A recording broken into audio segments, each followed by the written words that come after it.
오늘 우리가 함께 하실 말씀은 우리 요한복음 19장 38절로부터 42절까지 말씀입니다. 요한복음 19장 38절로부터 42절 말씀 함께 읽습니다.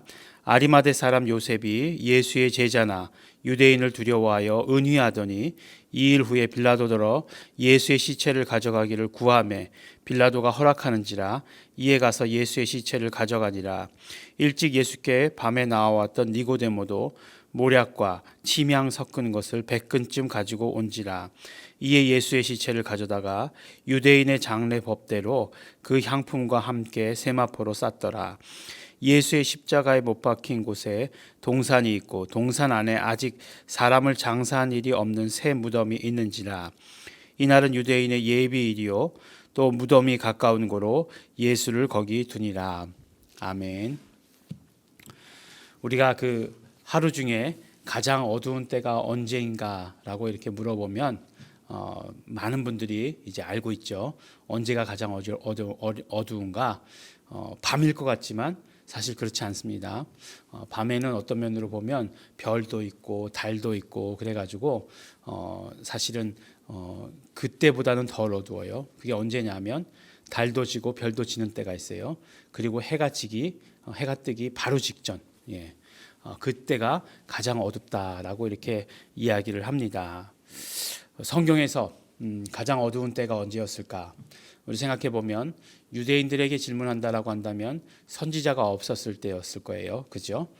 그래서 구약과 신약의 400년 동안 신구약 중간 시대 선지자가 없었던 때 그때를 암흑기다, 어두운 때다라고 이렇게 얘기할 것입니다. 우리에게 만약에 신약에서 가장 어두운 때가 언제냐라고 물어본다라고 한다면 예수님의 이 죽으심과 예수님의 부활 사이에 이 3일이다라고 이렇게 얘기할지도 모르겠습니다. 예수님이 안 계시니까요. 네. 예수님이 안 계시니까 그때가 가장 어두운 시기였다라고 이렇게 이야기할 수 있을 것입니다. 예수님께서 십자가에 달려 죽으셨습니다. 십자가에 달려서 분명히 죽으셨습니다. 가만히 보면 너무나 재미있게도 예수님의 죽으심은 유대의 법을 따라서 죽으신 것이 아니에요. 그렇죠? 십자가의 형이라고 하는 것은 로마의 법에 따라서 죽으신 것입니다. 그래서 로마의 법에 따라서 죽으시고 그 다음에 그 로마의 법에 따라서 죽으셨다라고 하는 것은 그 완전한 죽음. 예. 그러니까 뭐 기절하셨다. 뭐 이런 그런 거 아니에요. 그런 거 절대로 아닙니다. 예수님께서는 완전한 죽음을 죽으셨다라고 하는 것을 성경에서 이야기해주고 계십니다. 그리고 나서 이제 또 부활이라고 하는 것은 완전한 삶이잖아요. 그 3일간의 그런 기간이 있습니다. 근데 그 어두운 시기가 있는데 그 어두운 시기에 어떤 일이 일어났는가라고 하는 것, 그 어두운 시기에는 아무것도 일어나지 않았는가 하는 것, 예. 그런 말씀이에요. 우리 그 혹시 연극을 보신 분들은 아실지 모르겠지만 연극이라는 게 그냥 처음부터 시작하면 그냥 이렇게 끝까지 가는 게 아니라 뭐 1막, 2막, 뭐 3막 뭐 이렇게 나눠져 있습니다. 그러면 막과 막 사이에 잠시 암전이라는 게 있어요. 그러니까 불이 꺼집니다.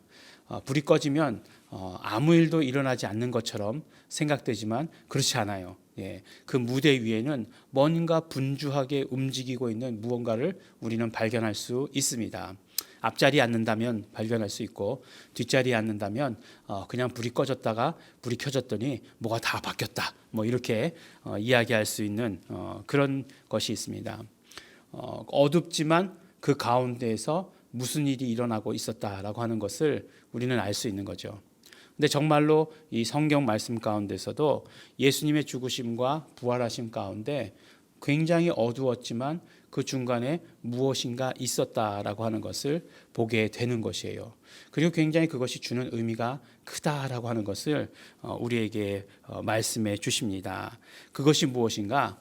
바로 아리마대 사람 요셉과 니고데모라고 하는 사람의 등장입니다. 보니까 오늘 성경 말씀해 보니까 이제 아리마대 사람 요셉과 그리고 니고데모가 예수님의 장례를 치르는 것이에요. 그렇죠? 그러니까 예수님께서 십자가에 달려 돌아가시고 예수님의 시체를 아무도 빌라도에게 가서 달라고 할 수 있는 사람이 없었어요. 그런데 그때 아리마대 사람 요셉이 바로 빌라도에게 가서 예수님의 시체를 달라라고 이렇게 얘기하고 이 사람이 바로 예수님의 장례를 치르려고 하는 것을 보게 되는 것입니다. 아리마대 사람 요셉과 또 아리마대 사람 요셉은 마태복음, 마가복음, 누가복음, 요한복음에 공통적으로 나오는 사람이에요. 근데 이제 또 요한복음에서는 니고데모가 한 사람 더 등장하는 것을 보게 됩니다. 아리마대 사람 요셉을 보니까 그 누가복음에서는 뭐라고 얘기하고 있냐면 당연히 아리마대 요셉이니까 아리마대 출신이다 이렇게 얘기하고 있는 건 아니겠어요? 그리고 하나님 나라를 기다리던 사람이다라고 이렇게 말씀합니다.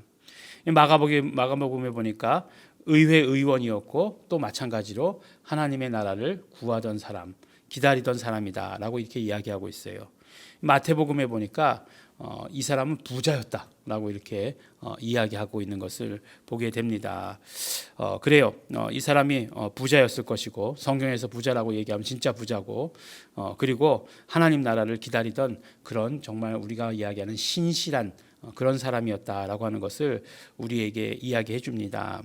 그런데 그 정말 하나님의 나라를 기다리는 사람, 그 신실한 사람이라고 하는 것을 어떻게 드러냈느냐? 바로 예수님의 그 장례를 치르는 것을 통해서 드러낸 것을 오늘 우리에게 보여주시는 것입니다. 니고데모는 우리가 잘 아는 대로 그 요한복음 3장에 나왔었죠. 3장에 나왔던 사람이죠. 밤에 몰래 예수님을 찾아왔던 사람. 그래서 거듭남에 대해서 질문하고 그 거듭남의 비밀에 대해서 예수님께서 말씀하시던 그리고 나서 가장 우리가 정말 그 성경의 엑기스 중에 엑기스라고 이야기하는 무슨 말씀이죠? 요한복음 3장 16절 말씀 하나님이 세상을 이처럼 사랑하사라고 하시는 그 말씀을 낳는 그런 역할을 했던 그 니고데모 바로 니고데모가 장례를 치렀다라고 하는 것입니다.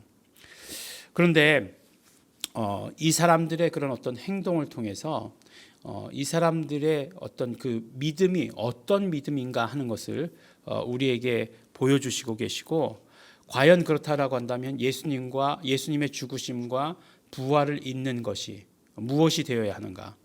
다른 말로 이야기하면 어두운 때에 우리는 무엇을 해야 하는가? 라고 하는 것을 우리에게 구체적으로 알려주시는 것이 된다라고 이렇게 이야기합니다. 아리마대 사람 요셉이 정말 중요한 역할을 했죠. 용기 있게 빌라도에게 가서 예수님의 시체를 요구했습니다. 그리고 이 두 사람이 니고데모와 함께 장례를 치르죠. 근데 거기에 뭐라고 얘기하고 있냐면 모략에 침향 섞은 것을 100근쯤을 가져왔다라고 이렇게 이야기합니다. 그럼 모략에 침향 섞은 것이 아마 장례에 필요한 장례 용품이었겠죠. 근데 그 장례 용품을 100근쯤 가져왔다라고 하는 것, 그것이 어떤 의미일까라고 하는 것이에요. 100근이라고 하는 것이 뭐 지금의 그런 어떤 뭐 환산 단위로 하면 한 34kg 정도 된다라고 이렇게 이야기합니다. 근데 이게 얼만큼이냐 하는 거예요. 이게 얼만큼이냐. 보통 사람들의 모든 장례 가운데 다 그렇게 쓰였던 것이냐라고 하는 것. 그런 건 우리는 잘 모르지 않습니까? 그럼 그냥 보통 사람 장례 치르듯이 다 똑같이 치른 것인가라고 하는 것. 근데 그렇지 않다는 것이에요. 이것은 얼마만큼의 양이냐면 보통 왕의 장례를 치를 때에 쓰였던 만큼의 양이다라고 하는 것이에요. 그러니까 모든 사람의 장례에 다 쓰일 만큼의 그런 장례 용품은 아니었다는 것이죠.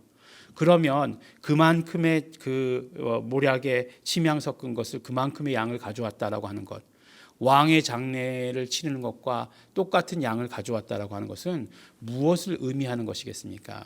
바로 니고데모가 아리마대 요셉이 그 가지고 있었던 마음, 그들의 어떤 생각들을 예수님이 누구이신가에 대한 그 사람들이 예수님을 누구라고 여겨졌던가에 대한 것을 우리에게 말해주는 것 아니겠어요?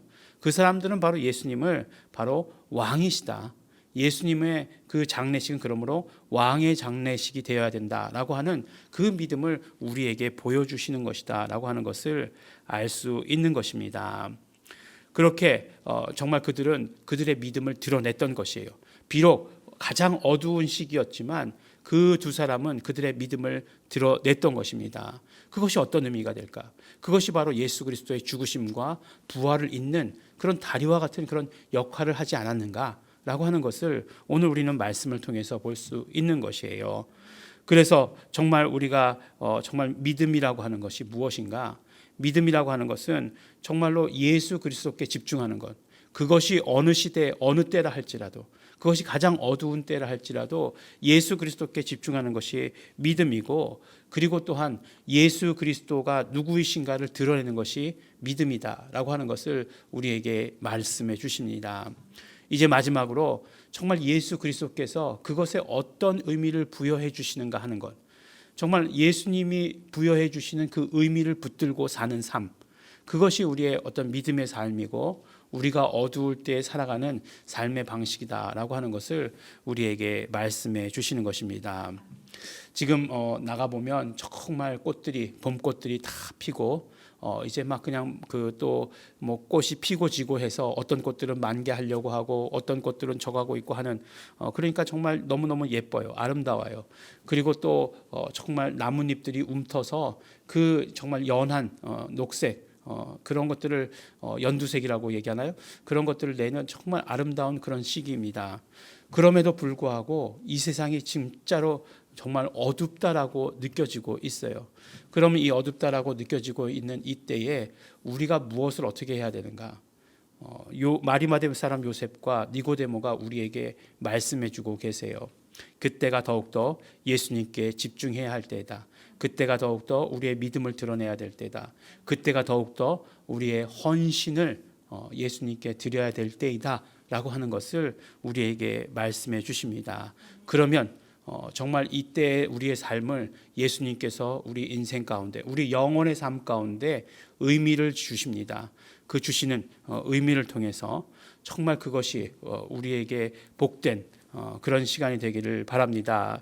정말 어두운 시기를 어떻게 넘길 수 있는가, 어두운 시기에 무엇을 해야 하는가 라고 하는 것을 오늘 우리 말씀을 통해서 우리에게 주십니다. 오늘을 우리가 교회력으로 하면 성금요일이다라고 얘기합니다. 예수님께서 돌아가신 날이죠. 그리고 이제 예수님께서 돌아가시고 나서 이제 이 일들을 오늘 성경 구절 가운데서 오늘 우리에게 보여주셨습니다. 정말 우리가 부활을 맞이하는, 정말 그 부활을 기쁘게 맞이할 수 있기 위해서 그 중간에 무엇이 필요했던가 라고 하는 것, 우리에게 말씀해 주시는 의미입니다. 오늘 정말 이 말씀들은 한 구절 한 구절들이 너무나 큰 메시지들을 우리에게 주시는 것을 보게 되는 것입니다. 그래서 오늘 우리 아리마대 사람 요셉과 니고데모가 우리에게 보여주는 대로 우리의 믿음과 우리의 헌신을 예수님께 드리는 우리 모든 성도들 되시기를, 그러므로 찬란한, 빛나는, 기쁘고 행복한 부활을 맞이하시는 우리 모든 성도 여러분들 되시기를 예수 이름으로 축원합니다. 우리 함께 기도하시겠습니다. 기도하실 때 우리 정말 감사하시면서, 결단하시면서, 또 회개하시면서 기도하시겠습니다. 우리가 정말 예수의 피를 의지해서 회개할 것, 우리의 믿음을 드리기를 원합니다. 우리 정말 결단하시면서 우리 헌신을 드리기를 원합니다. 결단하시면서 다 같이 통성으로 기도하시겠습니다.